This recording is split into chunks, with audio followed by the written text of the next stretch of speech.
And now in the next panel, we're going to try and take it home to Jacksonville, to JEA's service territory, and provide some case in point perspectives on resilience. So I'm thrilled and honored to introduce my friends and my colleagues as we talk about operationalizing resilience.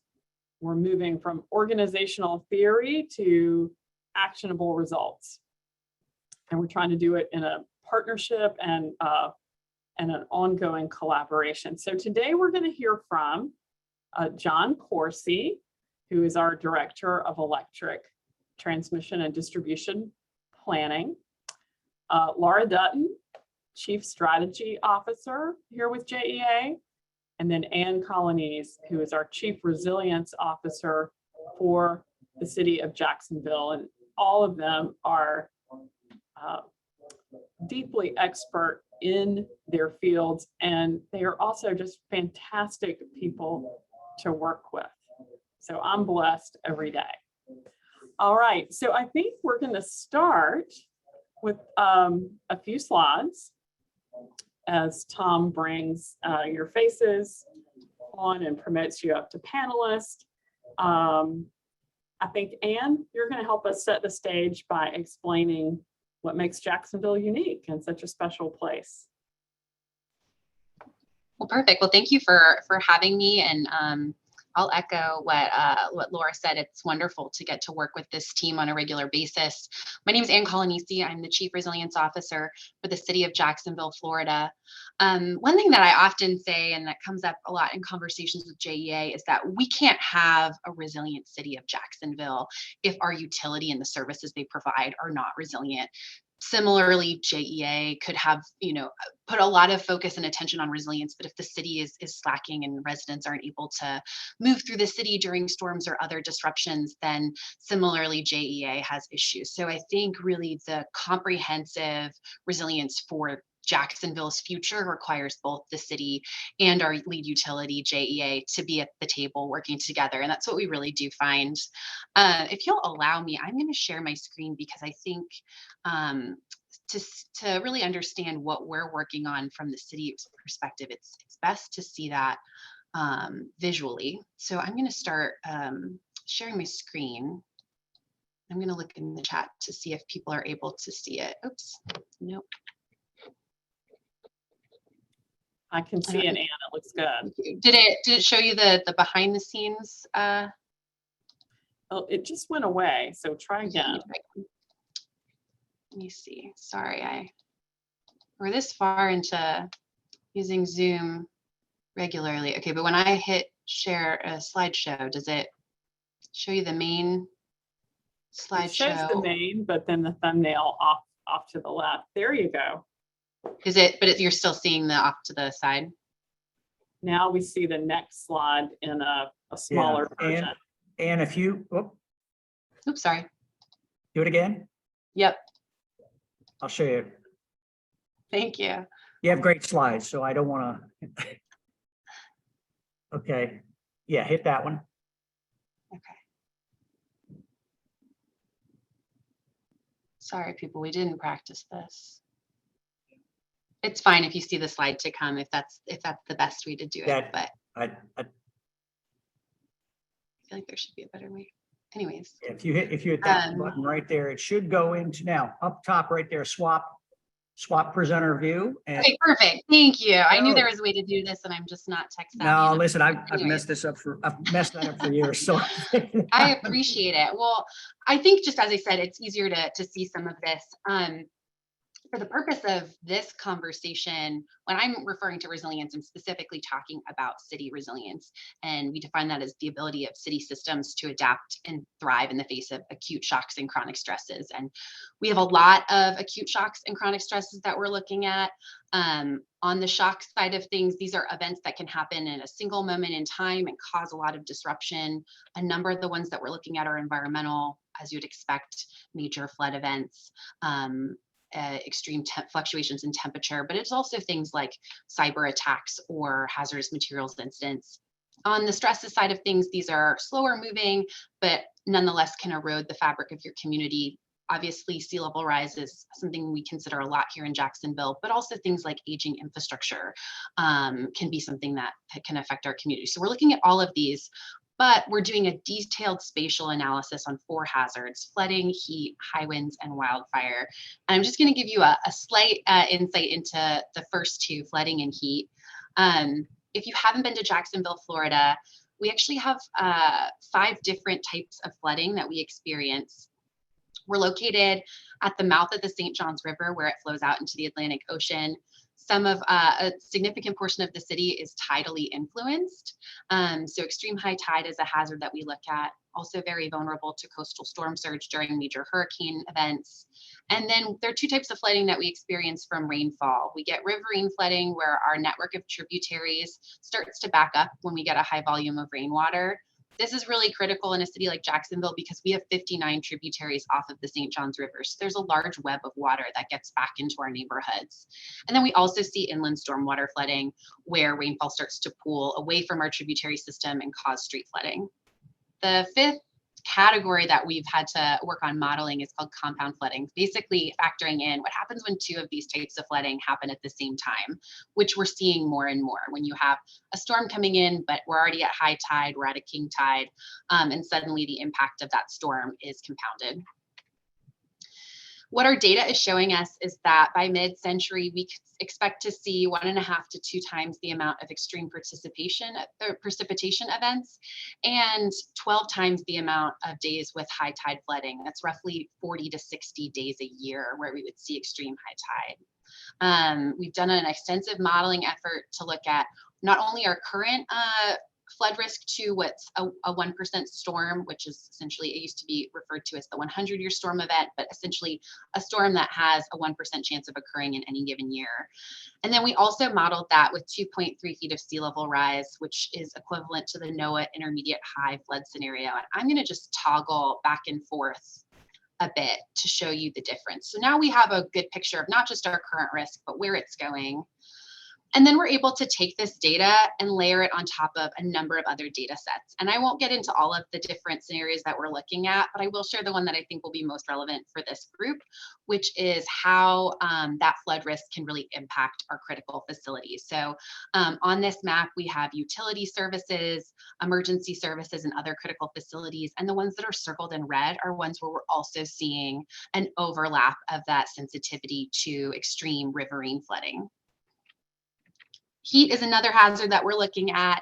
I heard at the tail end of the last session a mention of heat. We're expecting to see about a 40% increase in the number of days where our heat index here in Duval County is above 90 degrees. We're also seeing an increase in the number of hot nights, which is where the temperature does not drop below 75 degrees in the evening. And this is where we start to see the highest number of illnesses and heat-related illnesses emerge. This is an image that shows spatially, not just where our areas are the hottest, but where we also have a high level of vulnerable population. So we've been able to look at what the land cover looks like, where we have tree canopy, and where we have sensitive individuals, which we define as individuals over 65, under the age of 5, and who have a low median household income. Those are where we start to see individuals be at most risk. So this is more of a human face of vulnerability, but we're also able to take this this sensitive spatial data on heat and apply that to things like utilities. And I think what we saw in London happen this summer, where we had roadways melting, we had bridges starting to melt from extreme heat, was really a wake-up call for a lot of resilience practitioners that heat is not just a medical and a public health concern, but is also now getting into our critical assets and how they perform. So just wanted to share a couple of those things right off the bat, and I will now figure out how to stop sharing my screen. hopefully I did that. And I think that'll hopefully help set the stage for what Laura and John are able to chime in and add about how JEA is approaching these hazards. But once again, I think it's just relevant that all of us are at the planning table together, and all of the data that we're collecting will be shared with JEA. A lot of our data, the kind of first iteration of it came off of some data that JEA developed and doing their vulnerability assessment. So I think making sure we're strategically positioning both the city and our utility to succeed in the future and to be able to perform for our residents is really key, and one of the ways that Jacksonville's tackling this as a whole community. So with that, I will probably kick things over to Laura Dutton and to John with JEA to kind of fill in the gaps from a utility perspective on where their work is going and how we work together. Good afternoon. Thanks for having me here. Talk to you a little bit about what we're doing at JEA as far as resiliency. And for us, with the electric system, it's mainly severe weather and flooding discussion. Give you a little background. Our service territory, about 900 square miles for the electric system, covers all of Duval, a little bit of St. John's, and an even smaller amount of Clay County. You got 744 miles of transmission.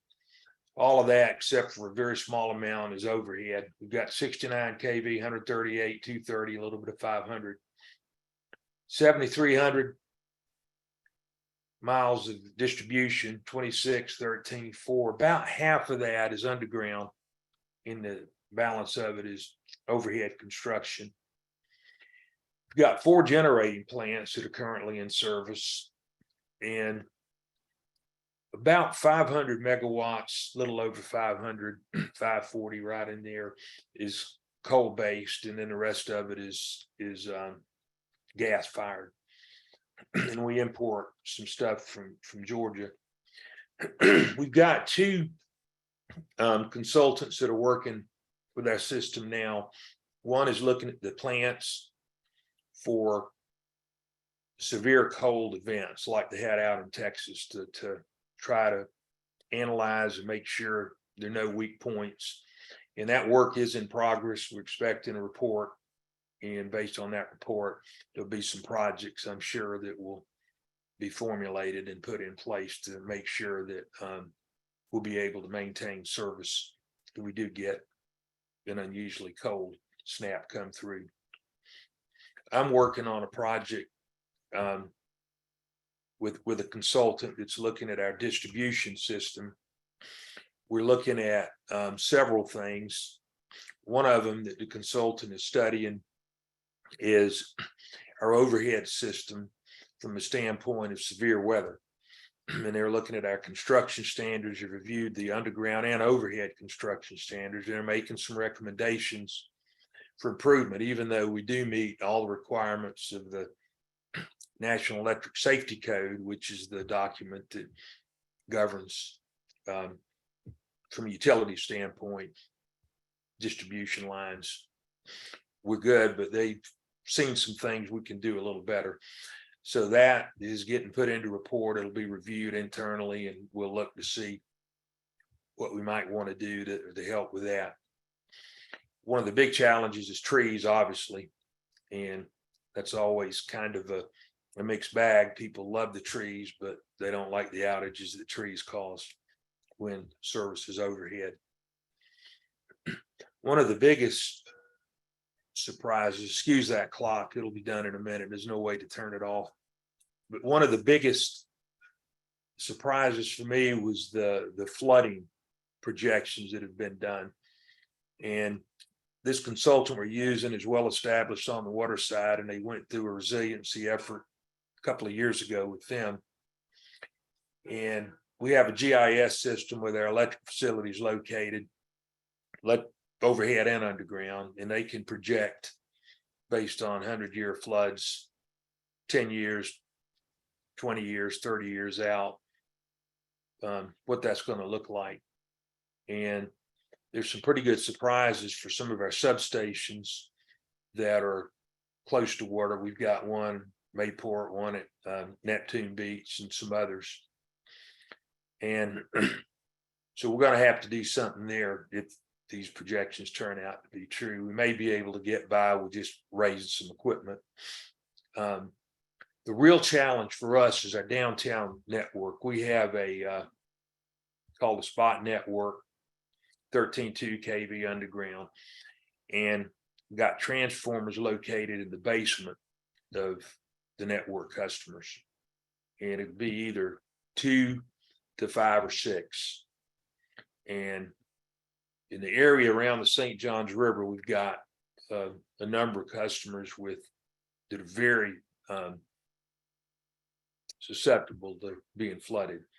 So they're reviewing that and trying to help us determine what is the most cost-effective way, other than sandbagging or something like that, to try to deal with this. So we're looking at construction standards and what to do with that. Now, those transformers being used in that application are not waterproof. They're, open air tight. They're insulated, but they're not waterproof. Now we have another network, 12208, it's some more classical, and those are waterproof transformers. That's not an issue. So for us, the big challenge for resiliency for the electric system is trying to determine where we want to spend our money to get the biggest bang for the buck. So there's an effort to look at undergrounding, and we're going to have some problems with our classical URD underground using pad mount transformers as well. So depending on the level of sea level rise, we may be able to use some inserts that we could put in to raise the pad mount up, a foot or something like that, and maybe that would take care of it almost all the time. You'd have some cable work to do and stuff like that. So this has really been a wake up for us, looking at where the sea level rise is going. This is still a work in progress, and it's got a lot of moving parts, and I'm sure we'll be reporting out as time goes on with some of the things that we're going to change as a result of that. That's all I've got. Hey, I don't know who I John, hand it off to. I think we'll hand off to Laura Dutton in just a minute, but I'm monitoring the chat. That's my job as the moderator. And so Mark Slaughter has asked for a little bit more detail on what are your current flooding issues? Say again. What are your current flooding issues? That's a question that came in the live chat. Current flooding issues are very, very minor.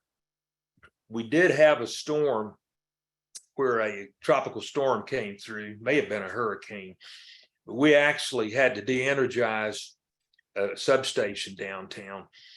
Most of the downtown was shut down. There wasn't anybody working because they were all, at home. But we actually de-energized 69 kV to 13.2. Other than that one issue, and it was out for, 6 hours or something, and then we got it back in. We haven't had, just minor flooding here or there. But if you look at some pictures of what happened in this last event where it hit at high tide, and it comes in and it's really going out to the streets. And this is what we have to try to figure out how to handle. Is there another question, Laura? Not yet. So we Okay. can turn on over to Laura Dutton, and then we'll get to some questions for all three of you.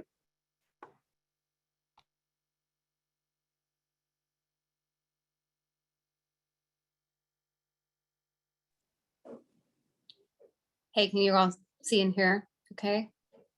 Yes, ma'am, you're coming through. Great. Awesome. Really honored to be here with you all this afternoon. And more than anything, because I think it is the coolest thing in the world that our city and our utility are partnered so strongly together, that's what you all get today.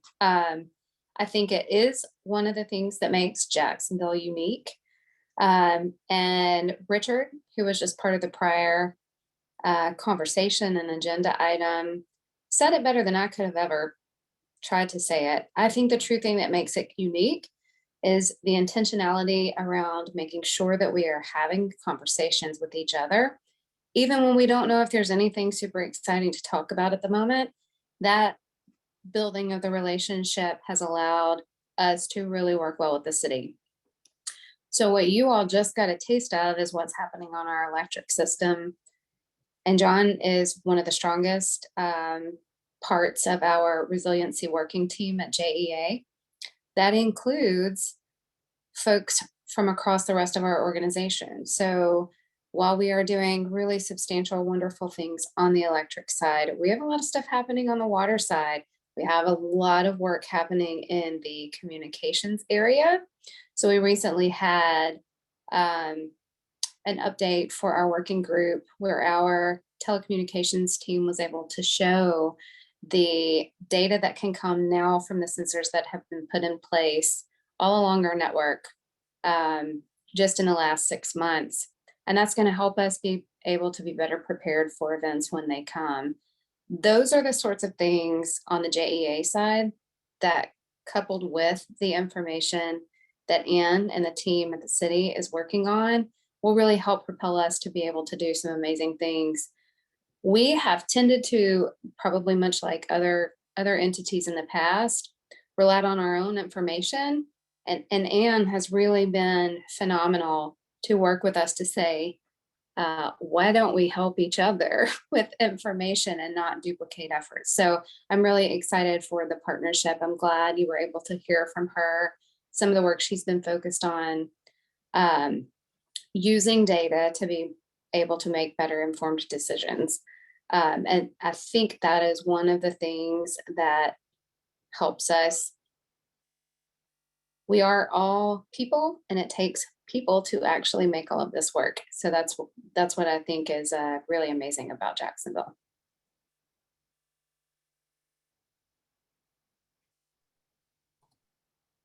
Okay, great. Thank you all for setting the table. We don't have any additional questions in the chat right now, but I'm close to this every day, but I'm still enjoying the chance to learn from you. And it sparked some questions for me.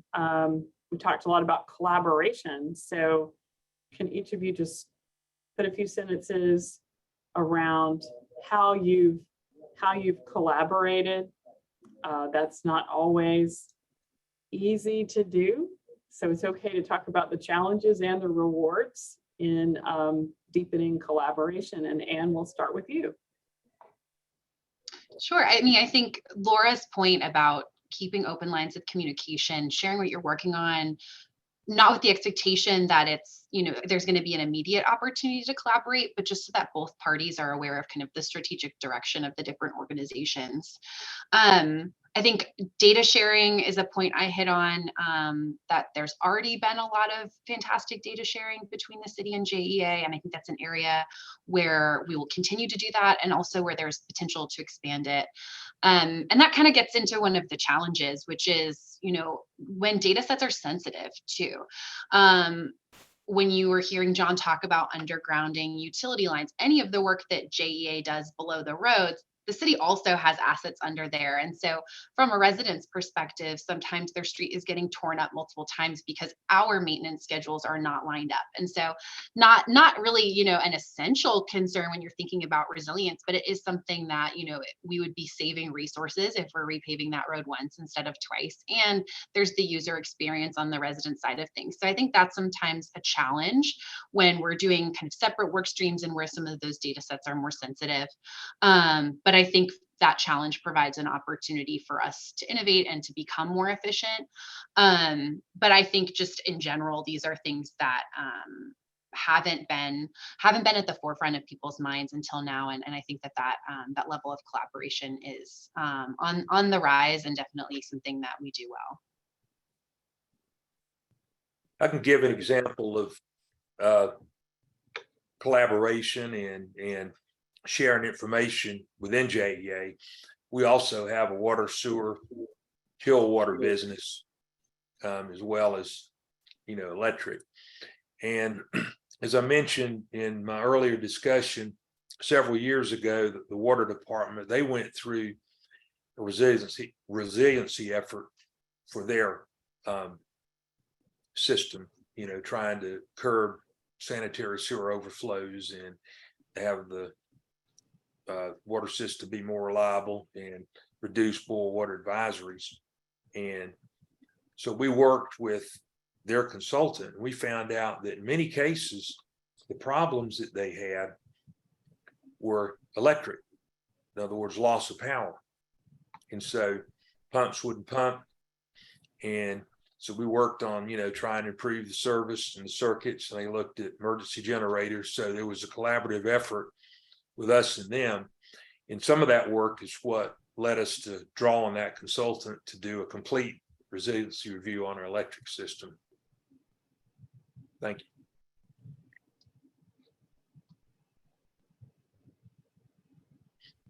Okay, we do have another question from Scott. We're getting some questions over here in the chat. Scott says, how do you approach the questions of prioritization among different risks with often different likelihoods? So how do you prioritize and decide which risk might be bigger and smaller? And we'll start with, go back to Anne. Sure. I mean, I think that's one of the really challenging questions, and one that we're actually in the middle of figuring out our methodology for prioritization for city projects. But I can tell you kind of the ethos behind how we're thinking about prioritization. The first step is having the best data, which is what we've spent roughly a year gathering. For those who haven't been to Jacksonville, Florida, it is the largest city by land area in the continental US. So we have roughly 850 square miles of land that we are working with, and more linear miles of shoreline than any other city in the country. Just an extensive exposure to flooding. And so with that, there's a need to prioritize. There's no scenario where we're able to harden every mile of shoreline, where we're able to harden every single asset. And so we will have to think really strategically about our most important assets. And to the question that was asked, how do you weigh that among different risks? I showed you the map of all of the flood risk, and that weaves in both coastal storm surge with inland rainfall. We know that those two hazards are not the same. Coastal storm surge is not just a water level, it usually comes with force, and that's additional damage than something like a rainfall event. So those are things that we are looking at in our methodology as we start to make decisions. The other thing that I think provides a challenge, and again, I would love to come back at a time once we have that methodology worked out, and our strategy is slated to come out at the end of the summer. So we'll have a lot more information to share about how these decisions have been made. But another thing we're thinking about is really what are ways that we can show an objective calculation when we're comparing apples to oranges. So there's a difference between elevating a lift station versus building a higher bulkhead or a flood wall versus moving that asset to an area of lower risk. And that those options look very different from a natural shoreline edge and protecting a public park. And so from a city perspective, we have so many different types of assets and so many different types of risks that we're really looking for a data-informed methodology that helps us set those priorities rather than it be a political prioritization, which then comes under scrutiny as you have different political administrations and leadership roles, and is just maybe exposed to more questioning by the public for how those decisions were made. So your question is spot on. I don't have all of the answers to share with you yet, but I think hopefully sharing the complexity that we're looking at is of interest to folks. And as we determine that methodology, I'm very excited to share that. Great. Laura Dutton or John, do you want to opine on prioritization? I know one of our risk managers. Yes, I'd love to. Yeah. Not to make a point too hard about it, but I think it was pretty interesting for the city to have shown the level of priority they see around resilience, to have created a chief resilience officer position that Anne has come and just completely blown everybody away with. So it's a sort of thing that I think is an indication of the type of approach that we should be taking. In terms of the process for prioritization, I think that's where we're starting to see the shift, this collaborative approach with each other, the city and the utility. That's coming probably most obviously through our electric integrated resource planning process. And I can't lie to you, I mean, there's a significant element of resilience and the criticality of that in how you plan for the electric system over the next 30 plus years. So that approach has, for the first time in quite some time, been more open to looking at putting together a group of stakeholders across the entire community to get input into that planning process.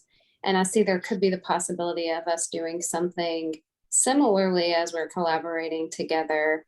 Anne actually has launched an entire effort with the city on a resiliency strategy she referenced earlier, and she's done that plus some to engage stakeholders from around the community.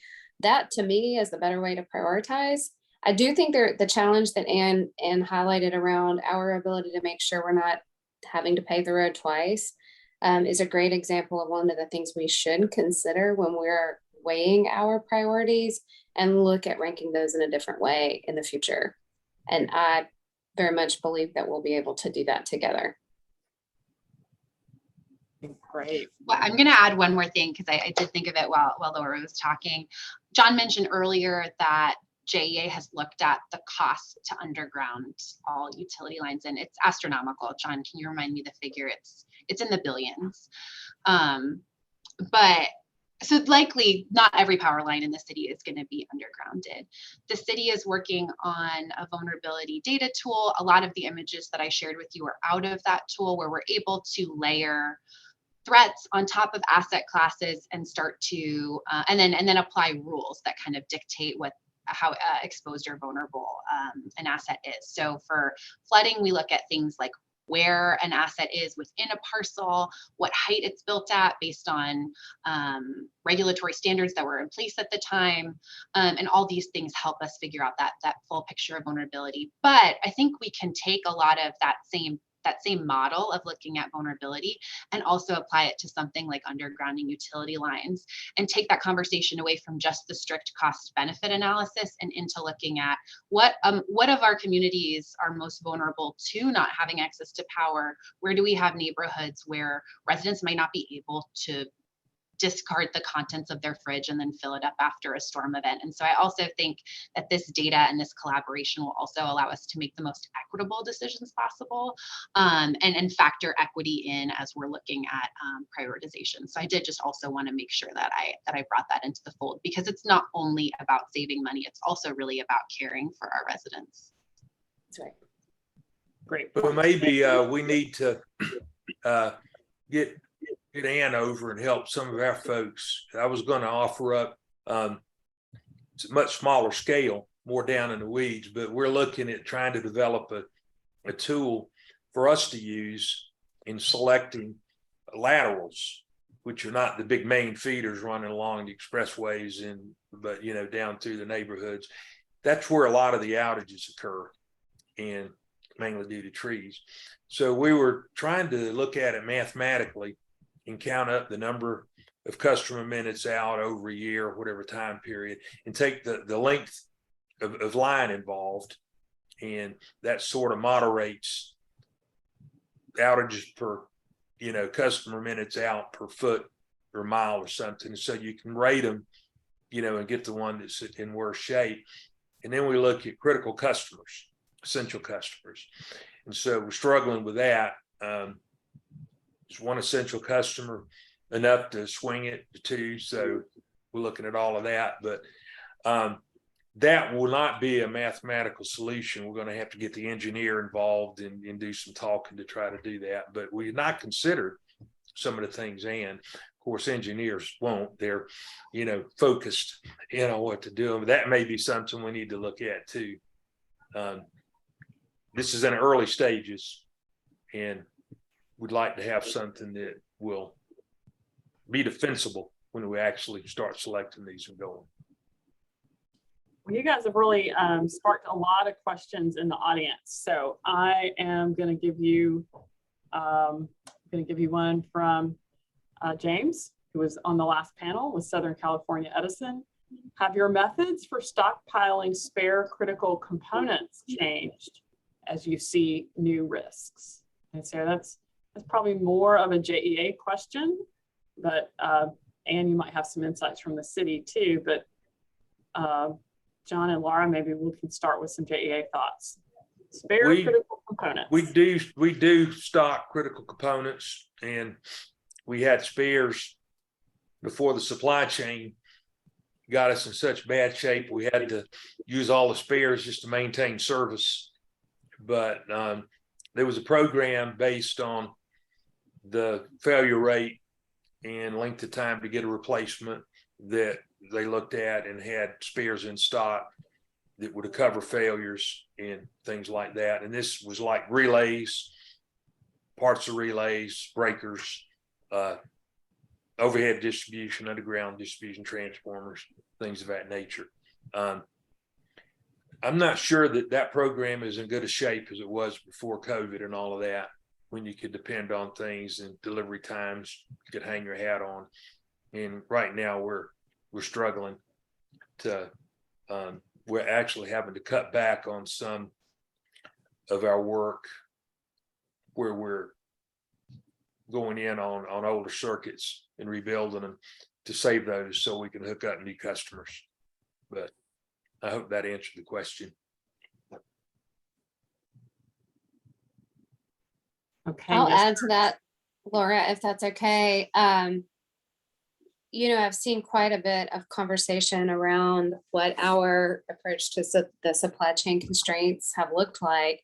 And while it started out in the obvious, the transformers that are just, much longer lead times than what we had been experiencing, I think, necessity breeds innovation to some extent. And we've seen the talented people at JEA come together in a really strong way to think about what are the alternatives that we could consider for how to be in the position to continue to serve our customers in the right way. And there's some really brilliant things that I think that the team has been able to accomplish, not just for transformers, but other, they looked at what the issues were there. They realized, oh, wow, if we take this alternative approach of looking at how we can energize these customers, that means this, and this are also going to be things we need to make sure we can have the supply on ready. So a team of folks worked very early in that time frame to create a model so that we could better pay attention to our inventory levels throughout the time of the constraint. And they're continuing to refine that model. They're continuing to pay attention to it and make sure the folks on John's team are briefed and updated as they're looking at the longer term plans. Some of the things that we are putting in place right now are things that we know as soon as the supply chain constraints let up a little bit, we're going to have to go back and kind of take the Band-Aid off and put the permanent fix in place. So it's been pretty impressive to see the group come together, and it's been work that I think our customers probably don't necessarily anticipate that they would have had to run into, but is likely the thing that they don't experience quite the same way if they have residences in other cities as well. The team pulled together in a really strong way with some unforeseen circumstances on some of our supply. John, I don't know if you'd add anything with that thought. I think you summed it up quite well, Laura. Well, we have lots more questions and only 5 minutes left. Hard to believe. So we have a grants question that I want to cover. How much do you take advantage of grant funding, especially mitigation funds, to leverage your partnership and achieve more cross-sector goals? If you do have these type of funds, do you have any tips? And Anne, I think we'll start with you because the city is a sub grantee or sub applicant on a lot of the grants that people talked about all throughout the afternoon. Yeah, I mean, I will say, I think from a high level, yes, we are very open to collaborating on grants. As the city, there are a lot of funding streams, specifically federal funding streams, that we have to be the lead applicant on and kind of serve as a conduit for other agencies. And so most recently, JEA and the city collaborated on a BRIC application, a FEMA Building Resilient Infrastructure and Communities grant. So that's one of the more recent ones that comes to mind. But across the board, that's a role that the city plays. And I will say it extends beyond just JEA to our transportation authority, our downtown investment authority, our airport, our port. There are a lot of independent authorities that operate in and around Jacksonville that are vital to the health of our communities, to the health of our economy, to our workforce. And we serve as kind of a connection point for all of those. And so across the board, we play a large role in helping those entities with applications, especially at the federal and state levels.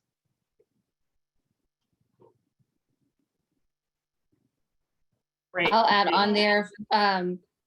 And Laura, it's a little awkward because you lead a lot of this stuff that I'm referring to. So I'm trying not to like call you out, although today you're playing moderator, but you do this for JEA and really lead the charge on thinking about grants and the funding mechanisms that might be available to JEA.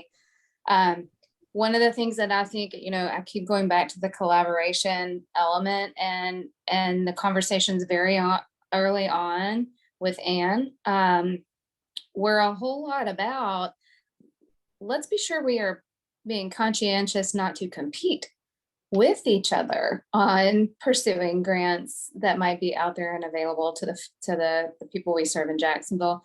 Let's make sure we're partnering on them. And so that's one of the things that I think is really a strength that the collaboration we've had will be able to do for the people that we serve. And that's, the sort of thing that Laura's team engages with a whole lot of folks to work at it from the utility angle. Anne is exactly right that the breadth of the scope for the city goes well beyond JEA as the utility.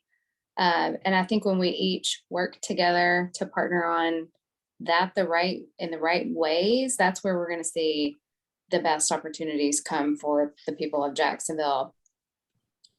There are some opportunities, I think, coming up in some of the federal funding mechanisms that we are paying attention to regularly and are going to be positioning to make sure that we're ready to partner with the city to submit our applications for those when the time comes.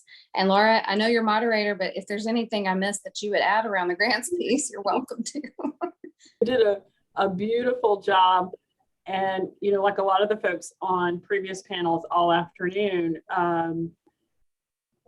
grants it's a team sport and it's a giant Rubik's Cube, and everyone is across the country is having the same experience of walking up to this massive amount of information. It's a lot more information than people remember the stimulus package back in 2009.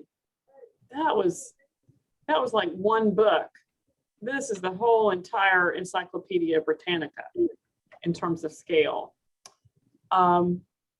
So I think we're even positioned better now because of all the collaboration and the data and the thinking and the map making to partner. I'm probably supposed to wrap us up, but there's one more question, 1 more minute. Steve asks, hey, JEA, are you thinking about leveraging artificial intelligence, especially for transmission and distribution? John, you want That that one? is, that is something. That is something that we're not looking at immediately. There's discussion, and we've had some demonstrations of that for finding faults and looking at lines, put a helmet on. So we will probably be, I'm guessing maybe within 5 to 8 years, be applying that, not in the design, but in the actual operation and repair, troubleshooting of the overhead system. The tools we're looking at are more for that, the underground, that won't do you much good. Well, thank you all. It was great to get to spend time with you and learn from you. And I can tell from the comments and the questions that all the audience enjoyed it too. So thank you for providing such a good close look at resilience in Jacksonville, the largest county in the lower 48. Thank you all.